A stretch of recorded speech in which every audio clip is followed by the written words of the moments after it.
सगळे ऋतू ज्यांच्या त्यांच्या जागेवर आहेत. बदल फक्त माणसामध्ये आणि माणसाच्या कृत्रिम जगामध्ये झालेला आहे. 40 वर्षापूर्वी उन्हाळ्यामध्ये खळखळ वाहणाऱ्या नद्या आता आटल्या कशा? म्हणून माणूस जिथपर्यंत पोहोचला त्यालाच आपण विज्ञान समजतो आणि त्यालाच आपण ज्ञान समजतो. जिथपर्यंत आपण पोहोचूच शकलो नाही त्या निसर्गाच्या अज्ञात राहिलेल्या ज्ञानाला आपण चॅलेंज द्यायचं तर देऊ शकत नाही, कारण आपली इमॅजिनेशनच तिथपर्यंत पोहोचलेली नाही. आपण त्या अनुभूतीपर्यंत किंवा त्या अनुभवापर्यंत अजून पोहोचलेलं नाही. जे जे लोक बुद्धी घेऊन आले ते निसर्गातूनच घेऊन आले. नमस्कार सर. नमस्कार. आज आपल्यासोबत पर्यावरण तज्ज्ञ म्हणजे गेली 2 दशकापासून पर्यावरणावर अविरत काम करणारे अभिमानराव खरसाडे आहेत आणि त्यांचा एका नामांकित दैनिकामध्ये गेल्या 4 वर्षापूर्वी एक लेख आला होता आणि त्या लेखानं संबंध महाराष्ट्रभर म्हणजे तो अवैज्ञानिक आहे, तो वस्तुस्थितीला धरून नाही आहे, कुठंतरी तो विज्ञानाला चॅलेंज करणार आहे, अशा दृष्टिकोनातून त्या लेखाकडे पाहिलं गेलं. परंतु आजही पर्यावरण दिन आला की तो तुमचा लेख व्हायरल होतो. पण त्यामध्ये जे काही तुम्ही विना खर्चाची पाईपलाईन जो संदर्भ दिला होता आणि तो शब्दच मुळामध्ये फार आकर्षक आणि लोकांना भावला आणि त्यातल्या त्यात विना खर्चाची पाईपलाईन कशी असू शकते यावर लोकांना प्रश्न पडला होता आणि लोकांनी त्या संदर्भात तुम्हाला प्रश्न विचारून छळलं सुद्धा असेल. मग सर, खरोखर त्या तुमच्या विना खर्चाच्या पाईपलाईनचा उगम कसा झाला तुमच्या मनामध्ये आणि तो दैनिकापर्यंत म्हणजे अगदी म्हणजे जाहीर कसा झाला, तो बाहेर कसा आला, याबद्दल थोडीशी माहिती दिली तर बरं राहील. बरोबर आहे सर, कारण हा जो मुख्य प्रश्न आहे की बिना खर्चाची निसर्गाची पाईपलाईन, म्हणजे निसर्गाची बिना खर्चाची पाईपलाईन. कारण निसर्ग हा आपल्याकडे पहा, पाऊस कुठल्याही मोटरशिवाय कुठल्याही याच्याशिवाय पाऊस पडतो, वादळे येतात, त्याला काही म्हणजे मशिनरी नाही, एक नैसर्गिक शक्तीद्वारे ते आपल्याकडे प्रवाहित होतात. तर तसंच हे टायटल मी दिलं बिना खर्चाची पाईपलाईन. आणि ह्याचा उगम असा झाला होता की मी गुगलवरती हेरिटेज ट्री म्हणजे पुरातन वृक्ष किती जुने आहेत तर त्याचं म्हणजे वाचन करीत होतो आणि त्या वृक्षांची माहिती शोधत होतो गुगलवरती. मग त्या शोधातून काय झालं की जगामध्ये अशी किती वर्षाचे पुरातन झाडं आहेत तर त्यांची माहिती समोर आली. तर त्यामध्ये अमेरिकेमध्ये एक सध्या 1200 वर्षाचा वटवृक्ष असल्याची एक माहिती समोर आली आणि त्या वृक्षाविषयी मी वाचलो. आंध्रामध्ये मला असं वाटतं की वडाचं झाड 3000 वर्षापूर्वीचं आहे. हां, आणि म्हणजे त्याच्या साधारणतः 3000 फांद्या अगदी म्हणजे त्याला सुटलेली जी मुळं असतात एरियल रूट त्याची खोडं झालेली असं ऐकलेलं आहे. तर असे काही 2 एकर 4 एकर अगदी 10-10 एकर पर्यंत विस्तार झालेल्या वडाविषयी गुगलवरती मला माहिती वाचायला मिळाली. मग त्या माहितीचं आकर्षण इतकं वाढलं की मी ते डीपमध्ये त्याचा अभ्यास करायला सुरुवात केली. मग हे अभ्यास करत असताना एक गोष्ट लक्षात आली, पेट्रोलच्या खाणी, वेगवेगळ्या खनिजाच्या खाणी, तर त्या खाणीचं उत्खनन करीत असताना त्या ठिकाणी काही झाडांची मुळं त्या खाणीमध्ये सुद्धा त्याचे अवशेष आढळून आल्याचं नोंद आहे. ह्या सगळ्या माहिती ज्यावेळेस आपण गुगलमध्ये सर्च करत होतो तर त्यावेळेस मी इमॅजिन करायला लागलो की एक काही वर्षापूर्वी म्हणजे 1000-2000 वर्षापूर्वी जर या जीवसृष्टीवरती इतकी महाकाय वृक्ष असतील आणि ते जर वृक्ष एवढ्या डीपमध्ये जर त्यांच्या मुळ्या खाली पोचत असतील तर त्यामागचं रहस्य काय. आणि मग हे वाचन करत असताना एक गोष्ट लक्षात आली की तुकाराम महाराजाच्या अभंगामध्ये सुद्धा त्याचा उल्लेख आहे, वडाचं झाड हे पाषाणाला सुद्धा भेदतं. मग तसं झाडांच्या मुळामध्ये जर इतकी ताकद आहे की जे पाषाणाला भेदू शकतं, लोखंडाला भेदू शकतं, तर निसर्गामध्ये ही अद्भुत अशी ताकद आहे. ही गोष्ट त्यामधून निदर्शन. पण मला असं वाटतं की तुम्ही ते जे दावे जे आश्चर्यकारक केले होते, आता तुमचं म्हणणं आलं त्या लेखामध्ये तो हे, कारण मी त्यावेळी संपादक होतो सर. हो. आणि त्याच माझ्याच त्या दैनिकामध्ये मी संपादक असलेल्या दैनिकामध्ये तो लेख छापून आलेला होता. पण त्यामध्ये तुम्ही केलेला दावा तो तुमचा असल्यामुळे मी त्याला आक्षेप नाही घेऊ शकलो. पण मी आज तुम्हाला अगदी रास्त म्हणजे असं विचारावं असं वाटतंय की ते आंब्याचं झाड आहे, चिंचाचं झाड आहे, जांभळाचं झाड आहे, ते साधारणतः विज्ञान असं सांगतं की ते 5 मीटरपर्यंत त्याची खोली म्हणजे त्या टॅपरूट जे म्हणतो आपण त्याला की त्याची खोली 5 मीटरपर्यंत जातात. तर तुम्ही असा दावा करताय की तो दावा 50-80-100 फुटापर्यंत तुम्ही त्या मुळाला घेऊन जाता. हा शिवाय म्हणजे त्याचा तुम्ही असाही दावा करताय की एक झाड ते तुमचं 10,000 लिटर पाणी आंब्याचं, आणि वडाच्या बाबतीत तर तुमचं तर त्यापेक्षाही पराकोटी आहे की 1 कोटी लिटर. हो. आणि 1 कोटी लिटरमध्ये तुमचं पुन्हा त्यानंतर असं म्हणताय की तुम्ही 1 कोटी लिटर म्हणजे एक विहीर 100 वेळा उपसावी लागेल. बरोबर आहे, 100 वेळा एक विहीर उपसावी लागेल. आणि 35 एकर जर रब्बी हंगाम त्याच्यावर होऊ शकतो, म्हणजे 15 एकर जमीन वर्षभर तुम्ही त्या एका वडाच्या पाईपलाईन म्हणजे एका झाडामुळे जमिनीत साचता असा तुम्ही दावा केलाय. तो खरंच कुठंच विज्ञानाच्या कसोटीवर आणि तर्काच्या कसोटीवर कुठेतरी आश्चर्य, कुठेतरी चमत्कार असा वाटतो. या संदर्भामध्ये तुम्ही तो केलेला दावा याला नेमका आधार काय? हा, आता काही गोष्टी ज्या आहेत ना की त्या निसर्गाला चॅलेंज करता येत नाही, आणि त्याला आधार हा निसर्गच असतो. कारण निसर्गाशिवाय आधार घेऊन कुठलाच वैज्ञानिक पुढे संशोधन करू शकलेला नाही. कारण विज्ञानातला संशोधक असेल, लेखक असेल, कोणीही असेल, कवी असेल, ह्या प्रत्येकाची बुद्धिमत्ता वेगळी. जे लोक बुद्धी घेऊन आले ते निसर्गातूनच घेऊन आले. म्हणजे निसर्गापेक्षा जे स्वतःला बुद्धिमान समजतात ते निसर्गाची एक निर्मिती आहे. संपूर्ण विज्ञान निसर्गाचं नाही. म्हणून माणूस जिथपर्यंत पोहोचला त्यालाच आपण विज्ञान समजतो आणि त्यालाच आपण ज्ञान समजतो. जिथपर्यंत आपण पोहोचूच शकलो नाही त्या निसर्गाच्या अज्ञात राहिलेल्या ज्ञानाला आपण चॅलेंज द्यायचं तर देऊ शकत नाही, कारण आपली इमॅजिनेशनच तिथपर्यंत पोहोचलेली नाही. आपण त्या अनुभूतीपर्यंत किंवा त्या अनुभवापर्यंत अजून पोहोचलेलं नाही. म्हणून काही काही गोष्टी आपल्याला तशा वाटतात. आता तुम्ही जे प्रश्न विचारला की एक झाड एवढं 1 कोटी लिटर 10,000 लिटर पाणी साठवून ठेवतं का, त्या लेखामध्ये दिलेली माहिती खरंच आहे. आता जर साठवून ठेवत नाही तर मग आपल्याला माळ रानावरती झाडं लावायची गरज काय? काहीच गरज नाही ना. आणि दुसरी गोष्ट, पूर्वी जेवढे डोंगर होते ते जंगलांनी झाडांनी आच्छादलेले होते, आणि त्याच्यामुळं काय होत होतं की त्या भागामध्ये विहिरींना आणि नद्यांना उन्हाळ्यातही पाणी होतं, नद्या वाहत होत्या. हा फार मोठा कालखंड नाही, मागच्या 30-40 वर्षापूर्वीचाच आहे. 40 वर्षापूर्वी उन्हाळ्यामध्ये खळखळ वाहणाऱ्या नद्या आता आटल्या कशा? तर त्याचं कारण काय? उन्हाळा वाढला का? नाही. पावसाळा वाढला का? नाही. हिवाळा वाढला का? नाही. सगळे ऋतू ज्यांच्या त्यांच्या जागेवर आहेत. बदल फक्त माणसामध्ये आणि माणसाच्या कृत्रिम जगामध्ये झालेला आहे. तर तो कसा झालेला आहे की डोंगरावरती झाडं गेली, जसे जसे झाडं कट होत गेली तसे नदीवरचं पाणी पृष्ठभागावरचं खाली खाली जात राहिले. त्याच पद्धतीनं विहिरीचं पाणी खाली जात राहिले. पाणी जात असताना सुद्धा आपल्या लक्षात हे आलं नाही की या मागचं कारण काय, की पाण्याची पातळी खाली का जाते. आपण झाडं डोंगर सपाट करीत गेलो. आता हे जे आहे म्हणजे मी वाचलेलं आणि अनुभवलेलं. माझ्या लहानपणी उन्हाळ्यामध्ये आम्ही विहिरीमध्ये डुंबत होतो, पोहत होतो, बरोबर. आज त्याच विहिरी जर गेलं तर त्या ठिकाणी पक्षाला आंघोळ करावी इतकं पाणी सुद्धा नाही.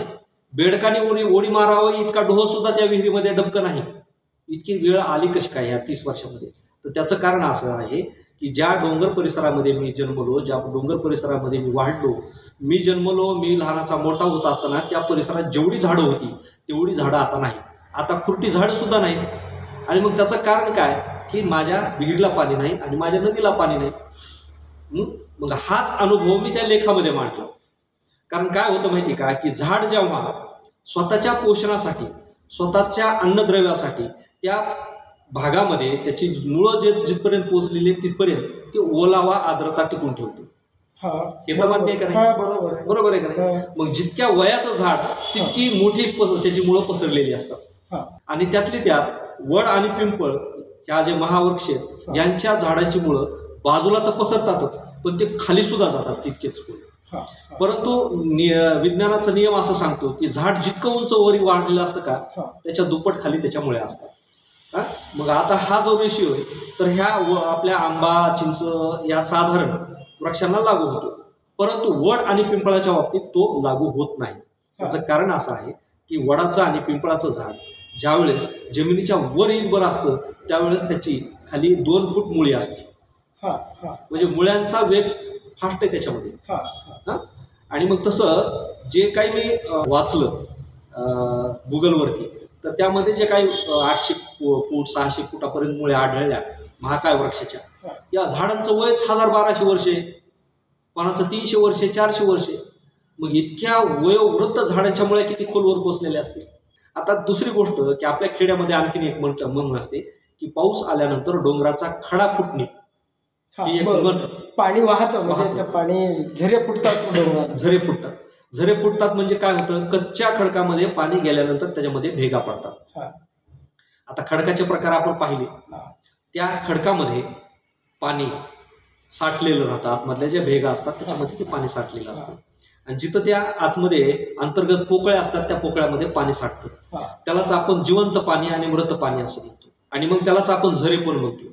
अशा खडकाच्या भेगामधून आपल्या विहिरीला जे पाणी येतं त्याला आपण पर्क्युलेशन झालेलं पाणी म्हणतो. परंतु ह्या विहिरी कालांतरानं कमी कमी होत जातात, कारण खाली 70-80 फुटावर 100 फुटावर जर गेलं तर त्या अंतर्गत गाभ्यामध्ये जेवढं पाणी तेवढं एकदा उपसा झाल्यानंतर पुन्हा पाणी येत नाही. बोरला असेल, विहिरीला असेल, बरोबर का. आणि त्याच्यामध्ये वरून पाणी जायला वेळ लागतो, कारण विज्ञान असं सांगतं की पावसाचं पाणी पडल्यानंतर एक थेंब 20 फुटापर्यंत 30 फुटापर्यंत तिथून पुढच्या प्रवासाला जेव्हा लागतं तर तेव्हा त्याला हजारो वर्ष लागतात 100 फुटावरती जाण्यासाठी. बरोबर, म्हणजे ते एका दिवसाचा प्रवास नाही. पाऊस पडला आणि लगेच तुमचं पाणी 200 फुटावर 300 फुटावर पोहोचलं, हे नैसर्गिकदृष्ट्या शक्य नाही. मग हे पोहोचवतो कोण? त्याला पोहोचवणार कोणतरी असेल ना. तर मग ते विज्ञान आणि निसर्ग काय सांगतो की जितक्या झाडांच्या मुळ्या खोलवर गेलेल्या असतील तितक्या जास्त पटीमध्ये पावसाचं पाणी जमिनीमध्ये जाईल. मग आता मला सांगा, झाड तर त्याच्यासाठी 10,000 लिटर पाणी नाही घेऊन जाणार, बरोबर, किंवा 1 कोटी लिटर पाणी खाली नाही घेऊन जाणार. सांगायचं तात्पर्य त्यातमधलं असं आहे की त्या झाडांच्या मुळ्यामुळे जे काही भेगा पडल्या जमिनीला, खडकांना, आणि त्या मुळ्यांच्याद्वारे थेंब थेंब त्यांच्या ह्याच्यामधून पाझर सुटून जे काही जमिनीमध्ये पाणी गेलं, तर ती पाईपलाईन निसर्गाची की तिच्याद्वारे भूपृष्ठात पाणी जाते आणि तिच्याद्वारे आपल्याला ते पाणी मिळतंय. आणि ते तसं जर झालं तरच आपल्याला खालून पाणी मिळते. म्हणजे जितक्या वरती काय म्हणायचं त्याला ते पाणी जाईल तितका जमिनीचा पाण्याचा स्तर वर येईल, जितक्या खाली जाईल तितका स्तर खाली. म्हणजे तुमच्याकडे झाडांची संख्या जर जास्त असेल तर तो स्तर वरती येईल, बरोबर.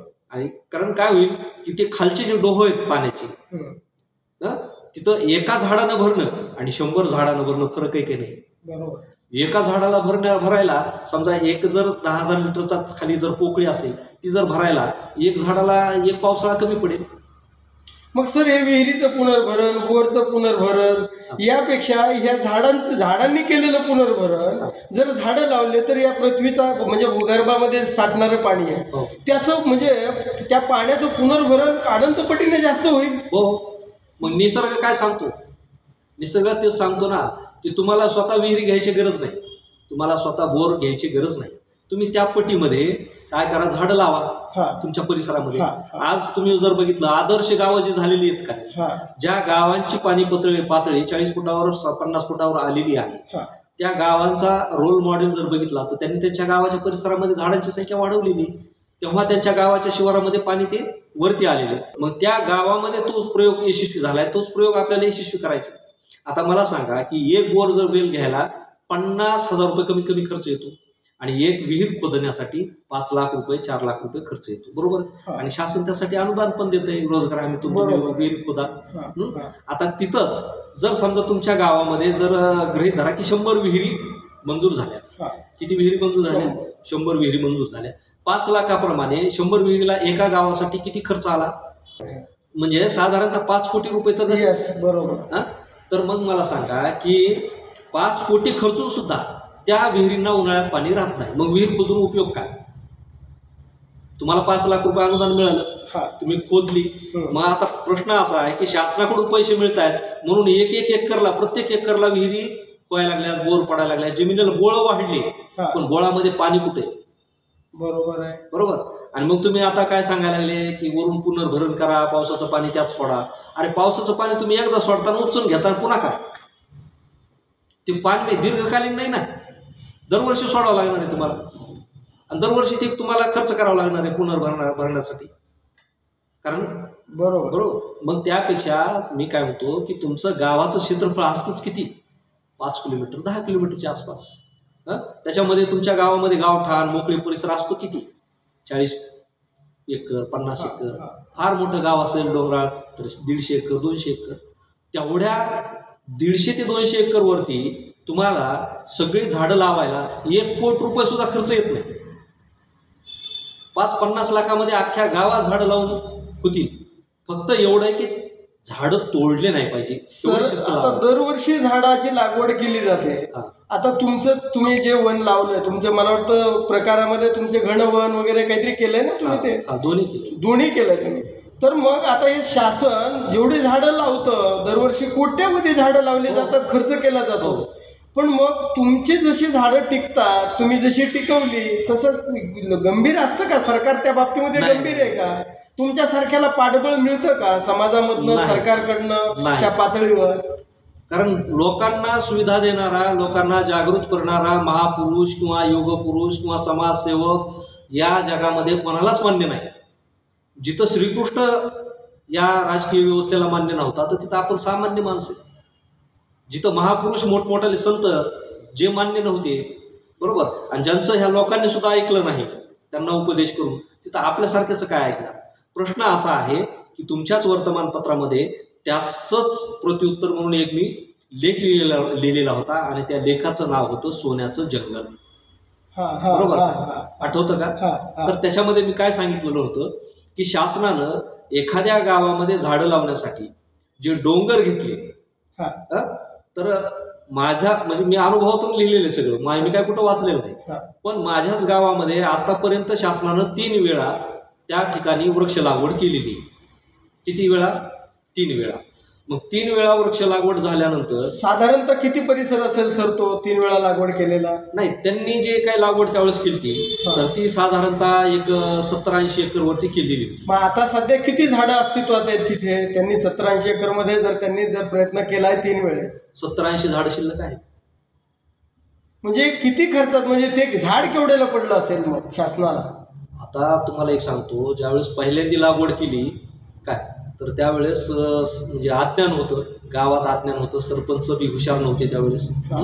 जे अधिकारी येतील, आता मी काय कोणावरती दोष देत नाही कुठल्या विभागावरती, ते अधिकारी यायचे, झाडं लावून जायचे, तिथल्या स्थानिक माणसांना खड्डे खांदायला 2 रुपये 3 रुपये खड्डा द्यायचे. मग आता ते काय करत होते काय माहीत नाही, पण त्यांनी ते झाडं लावल्यानंतर मुळामध्ये शासनानं झाडं लावल्यानंतर 3 वर्षापर्यंत त्या ठिकाणी वॉचमन असतो, त्या वॉचमनला पगार असते, बरोबर, सरकारी पगार. पण वॉचमन त्या झाडांची निगराणी करीत नाही, पाणी देत नाही. झाडं लावल्यानंतर 2 महिन्यानंतर त्या ठिकाणी काही राहत नाही खड्ड्यात. बरोबर, आलं लक्षात? मग असं दुसऱ्या वेळेस ज्यावेळेस लागवड झाली, तर दुसऱ्या वेळेस लागवड झाल्यानंतर आमच्या सरपंचाचं आणि त्या अधिकाऱ्यांचं भांडण झालं, आणि ही वृक्ष लागवड काय आमच्याच गावात नव्हती, आमच्यासारख्या 10-5 गावात होती, पण अधिकारी मात्र एकत्र होता.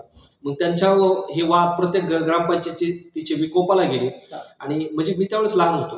विकोपाला गेल्यानंतर की असं मी ऐकलं आणि पेपरमध्ये वाचलं की त्या अधिकाऱ्यालाच पेटून दिलं सरपंचाने. म्हणजे एक लक्षात घ्या की राजकीय लोक जर एखाद्या अधिकाऱ्यांच्या जीवावर उठत असतील, याचाच अर्थ ती रक्कम सामान्य नाही. बरोबर आहे का नाही? सामान्य नाही. आता तर कसं झालंय की अधिकारी आणि राजकीय लोकच म्हणजे मिळून मिसळून खात आहेत, त्याच्यामुळे आता सामान्य माणसाला काही माहीतच होत नाही. सर आता सामान्य माणसांमध्येही या जंगलाबद्दल बोलतो आपण, पर्यावरणाच्या संदर्भात गप्पा मारतो, पण तेवढा माणूस सजग आहे असं वाटत नाही. म्हणजे सामाजिक पातळीवर सुद्धा लोकांना भान नाही. दुसरी गोष्ट शासकीय पातळीवर पण नाही आहे. पण तुम्हाला जे वाटलं की या पाण्याचं पुनर्भरण करावं, तुमचे जे उघडे वागडे जे डोंगर झाले त्यांच्यावर पुन्हा पुनर्लागवड करून तुम्हाला जमिनीमध्ये पाण्याचं पुनर्भरण करावं असं वाटलं, तुमचा हा प्रयत्न, आणि त्यामध्ये आतापर्यंत तुम्ही कितपर्यंत यशस्वी झालात, आणि तो आता तुमच्या प्रयत्नाला फळं किती लागली आहेत? असं नाही, प्रश्न कसा आहे बरं का की मी माझ्या पद्धतीनं मी आतापर्यंत 12,000 झाडांचं घनवन केलं. 2,000 झाडं त्यांचे रोपण करून त्याला संरक्षित करून 2000 झाडं जोपासली. हा. आणि आतापर्यंत दरवर्षी म्हणजे एक वर्ष असं गेलं 2021 की त्या एकाच वर्षामध्ये आम्ही 1.5 क्विंटल बिया लावल्या होत्या त्या परिसरामध्ये. तर 1.5 क्विंटल बियाचं 10% जरी पकडलं तरी आज त्या परिसरामध्ये खुरटी झाडं झुडपं म्हणजे जनावरांनी तोडून मोडून काही आहेत उभा. तर दरवर्षी जेवढं शक्य होईल तेवढं बिया लावण्याचं झाडं लावण्याचं मी प्रयत्न करतो. परंतु प्रश्न असा आहे की एकटा माणूस आणि त्याच्या विरुद्ध सगळी माणसं सगळी प्रशासन व्यवस्था हे काही ताळमेळ खात नाही. तर सांगायचं तात्पर्य त्यातला गाभा हाच आहे की हे सगळं तुम्ही जे आता म्हटले का नाही की लोकांमध्ये ह्याचा प्रभाव परिणाम, तर काय तर लोकांना प्रभाव आणि परिणाम त्यांचं भूत आणि भविष्य याच्याशी काही देणं घेणं नाही. काय लोक धड वास्तवातही जगत नाहीत आणि भविष्यातही जगत नाहीत. लोक हे मेंदूचा वापर करीत नाहीत आणि स्वतःच्या जीवाचाही वापर करीत नाहीत. कारण तुम्ही आता जे प्रश्न विचारला त्यामध्ये फार मोठा गाभा आहे. कारण आणि मी मगाशी सांगितलं त्या पद्धतीनं, कारण हे राज्यकर्ते तुम्हाला सुधरू देत नाहीत. ज्या गावातले लोक सज्ञान आहेत त्या गावांनी त्यांची गावं आदर्श केली, त्यांनी शासनाचा आणि राजकीय लोकांचा नाद सोडून दिलेला आहे.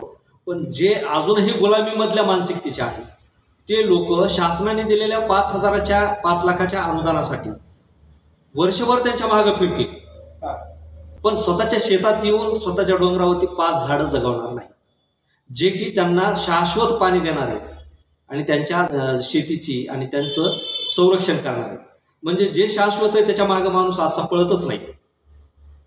बरोबर आहे. जे लालच आहे, जो लोभ आहे बरं का, आणि तो लोभ म्हणजे मृगजळ आहे, त्याच्या मागेही माणसं पळतात. पण हरकत नाही सर की शासन पातळीवर प्रयत्न म्हणजे संघटित प्रयत्न होताना दिसत नाहीत बीड जिल्ह्यामध्ये, सामाजिक पातळीवरही नाही. पण तुमचा जो एकट्याला चाललेला हा जो प्रवास आहे